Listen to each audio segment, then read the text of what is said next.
Good morning students. आज हम कक्षा 6 का हिंदी वसंत का पाठ 3 नादान दोस्त पढ़ेंगे। देखिए, ये मुंशी प्रेमचंद जी द्वारा लिखित कहानी है। केशव और श्यामा, इसमें 2 छोटे बच्चे मेन पात्र हैं। इस कहानी को 3 खंडों में विभाजित किया गया है। जो केशव व श्यामा 2 छोटे बच्चे होते हैं, उनके मन में चिड़िया और उसके अंडों को लेकर क्या असमंजस वाली स्थिति होती है उनके मन में, क्या वह जानने की इच्छा रखते हैं, उसी के बारे में है। तो देखते हैं आज का पाठ। केशव के घर कॉर्निस के ऊपर एक चिड़िया ने अंडे दिए थे। कॉर्निस कहते हैं छज्जा, जिसको हम बोलते हैं हमारी भाषा में। छज्जे पर अंडे दिए थे। केशव और उसकी बहन श्यामा दोनों बड़े ध्यान से चिड़िया को वहाँ आते जाते देखा करते। सवेरे दोनों आंखें मलते कॉर्निस के सामने पहुंच जाते और चिड़ा और चिड़ी दोनों को वहां बैठे पाते।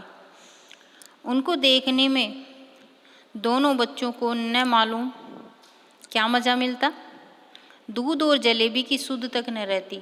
दोनों के दिल में तरह तरह के सवाल उठते।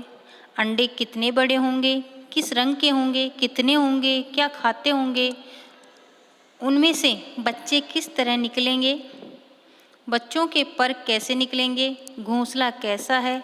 लेकिन इन सवालों के जवाब देने वाला कोई नहीं था। न अम्मा को घर के काम धंधों से फुर्सत थी, न बाबूजी को पढ़ने लिखने से। दोनों बच्चे आपस में ही सवाल जवाब करके अपने दिल को तसल्ली दे लिया करते थे। देखिए, छज्जे पर जब एक चिड़िया ने अंडे दिए तो बच्चे वहाँ तक पहुँच नहीं पाते थे, उसको देख नहीं पाते थे, तो नीचे से ही सामने खड़े हो जाते और यही सब मन में विचार करते कि कैसे, कितने बड़े होंगे, किस रंग के होंगे, कैसे निकलेंगे। ये सारी बातें वह दोनों आपस में मन में सोचते रहते। श्यामा कहती, क्यों भैया, बच्चे निकलकर फुर से उड़ जाएंगे। केशव विद्वानों जैसे गर्व से कहता है, नहीं री पगली, पहले पर निकलेंगे, यानी कि पंख निकलेंगे। बगैर परों के बेचारे कैसे उड़ेंगे। श्यामा बोली, बच्चों को क्या खिलाएगी बेचारी। केशव इस पेचीदा सवाल का जवाब न दे सका। इस तरह 3-4 दिन गुजर गए। दोनों बच्चों की जिज्ञासा दिन दिन बढ़ती जाती थी। अंडों को देखने के लिए वे अधीर हो उठे। उन्होंने अनुमान लगाया कि अब जरूर बच्चे निकल आए होंगे। बच्चों के चारे का सवाल अब उनके सामने आ खड़ा हुआ। उन दोनों ने सोचा कि शायद अब बच्चे निकल आए होंगे। अब वह जो बच्चे निकले हैं अंडों में से, वो बेचारे क्या खाएंगे, ये दोनों सोच रहे थे। और दोनों ने अनुमान लगाया कि हम भी इनके लिए कुछ खाना वाना रख दें। चिड़िया बेचारी इतना दाना कहाँ पाएगी कि सारे बच्चों का पेट भरे। गरीब बच्चे भूख के मारे चूं चूं करके मर जाएंगे। इस मुसीबत का अंदाजा करके दोनों घबरा उठे। दोनों ने फैसला किया कि कॉर्निस पर थोड़ा दाना रख दिया जाए। श्यामा खुश होकर बोली, तब तो चिड़िया को चारे के लिए कहीं उड़कर नहीं जाना पड़ेगा। केशव, नहीं, तब क्यों जाएगी। श्यामा, क्यों भैया, बच्चों को धूप न लगती होगी। केशव का ध्यान इस तकलीफ की तरफ न गया था। यानी कि श्यामा ने कहा कि उनको धूप भी तो लगती होगी। खाने का तो दोनों ने इंतजाम कर दिया कि खाना रख देंगे, परंतु जब छोटी बहन श्यामा ने कहा कि भैया इनको धूप भी लगेगी, तो इस पर केशव का ध्यान नहीं गया था अब तक। तो उसका ध्यान उधर गया। बोला, जरूर तकलीफ हो रही होगी, बेचारे प्यास के मारे तड़पते होंगे। ऊपर छाया भी तो नहीं है। आखिर यही फैसला हुआ कि घोंसले के ऊपर कपड़े की छत बना देनी चाहिए। पानी की प्याली और थोड़े से चावल रख देने का प्रस्ताव भी स्वीकृत हो गया। दोनों बच्चे बड़े चाव से काम करने लगे। श्यामा माँ की आंख बचाकर मटके से चावल निकाल लाई। केशव ने पत्थर की प्याली का तेल चुपके से जमीन पर गिरा दिया और उसे खूब साफ करके उसमें पानी भरा।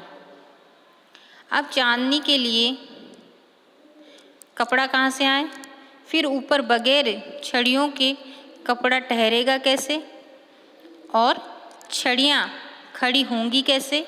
ये सारे सवाल उन दोनों बच्चों के मन में आ रहे थे, क्योंकि वह उन चिड़िया और चिड़े की और उनके अंडों की हिफाजत, उनके बच्चों की हिफाजत करना चाहते थे। केशव बड़ी देर तक इसी उधेड़-बुन में रहा। आखिरकार उसने ये मुश्किल भी हल कर दी। श्यामा से बोला, जाकर कूड़ा फेंकने वाली टोकरी उठा लाओ। अम्मा जी को मत दिखाना, यानी कि माँ को मत बताना, और चुपके से जो कूड़ेदान है उसको उठा लाओ। श्यामा, वह तो बीच से फटी हुई है, उसमें से तो धूप जाएगी ना। केशव ने झुंझलाकर कहा, तू टोकरी तो ला, मैं उसका सुराग बंद करने की कोई हिकमत निकालूंगा, यानी कि उसका सुराग बंद करने का कोई ना कोई जरिया निकाल ही लूँगा। श्यामा दौड़कर टोकरी उठा लाई। केशव ने उसके सुराग में थोड़ा सा कागज़ ठूंस दिया और तब टोकरी को एक टहनी से टिकाकर बोला, देख, ऐसे ही घोंसले पर उसकी आड़ कर दूंगा, तब कैसे धूप आएगी। श्यामा ने दिल में सोचा, भैया कितने चालाक हैं। यहाँ पर दोनों बहन भाई अंडों की और चिड़िया की हिफाजत के लिए सोच रहे हैं और उसी में जुट गए हैं दोनों। अगला है पैराग्राफ।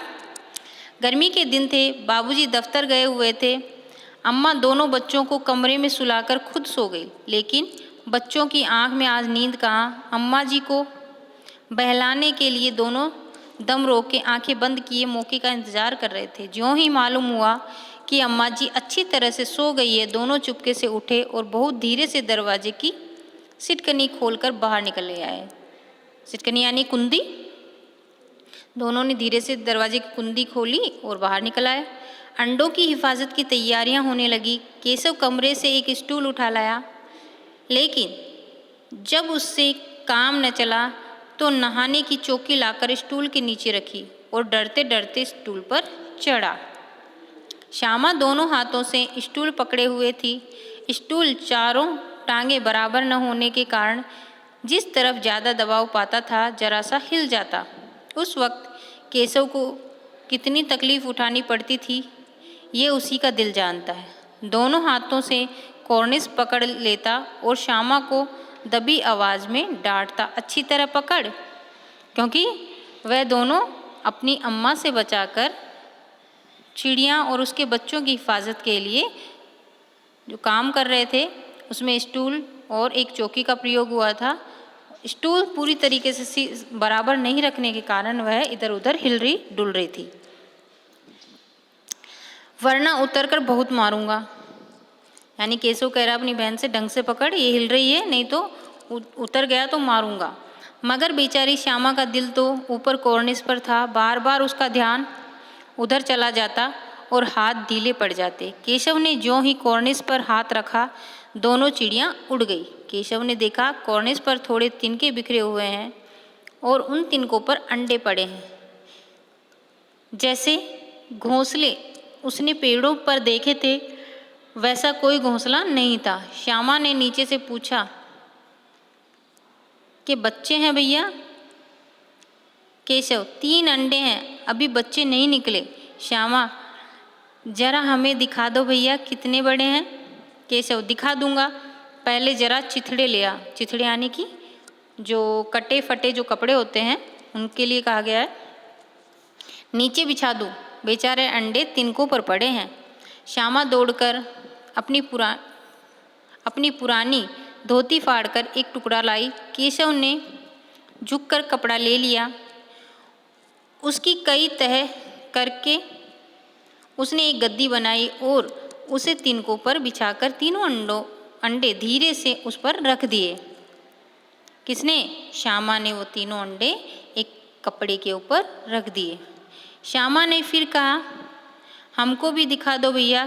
केशव, दिखा दूंगा, पहले जरा एक टोकरी तो दे दो, ऊपर छाया कर दूं। श्यामा ने टोकरी नीचे से थमा दी और बोली, अब तुम उतर जाओ, मैं भी तो देखूं। केशव ने टोकरी को एक टहनी से टिकाकर कहा, जा दाना और पानी की प्याली ले आ, मैं उतर आऊं तो तुझे दिखा दूंगा। श्यामा प्याली और चावल भी लाई। केशव ने टोकरी के नीचे दोनों चीज़ें रख दी और आहिस्ता से उतर गया। श्यामा ने गिड़गिड़ाकर कहा, अब हमको भी चढ़ा दो भैया। केशव, तू गिर पड़ेगी। श्यामा, नहीं गिरूंगी भैया, तुम नीचे से पकड़े रहना। केशव, ना भैया, कहीं तू गिरा पड़ी तो अम्मा जी मेरी चटनी कर डालेंगी, कहेंगी कि तूने ही चढ़ाया था। क्या करेगी देखकर? अब अंडे बड़े आराम से हैं, जब बच्चे निकलेंगे तो उनको पालेंगे। दोनों चिड़ियाँ बार बार कॉर्निस पर आती थी और बगैर बैठे ही उड़ जाती थी। केशव ने सोचा, हम लोगों के डर से नहीं बैठती। स्टूल उठाकर कमरे में रखाया, चौकी जहाँ की थी वहाँ रख दी। श्यामा ने आंखों में आंसू भरकर कहा, तुमने मुझे नहीं दिखाया, मैं अम्मा जी से कह दूंगी। देखिए, बच्चों की प्रवृत्ति होती है, जब कोई काम एक बच्चा करता है तो दूसरे को उससे चिढ़ होती है कि मुझे नहीं दिखाया तुमने अंडों को, तो मैं अब अम्मा जी से यानी माँ से कह दूंगी। केशव, अम्मा जी से कहेगी तो बहुत मारूंगा। कह देता हूँ। श्यामा, तो तुमने मुझे दिखाया क्यों नहीं? केशव, और गिर पड़ती तो 4 सर न हो जाते, यानी कि सर फट नहीं जाता। श्यामा, हो जाते तो हो जाते, देख लेना, मैं कह दूंगी। इतने में कोठरी का दरवाज़ा खुला और माँ ने धूप से आँखों को बचाते हुए कहा, तुम दोनों बाहर कब निकल आए?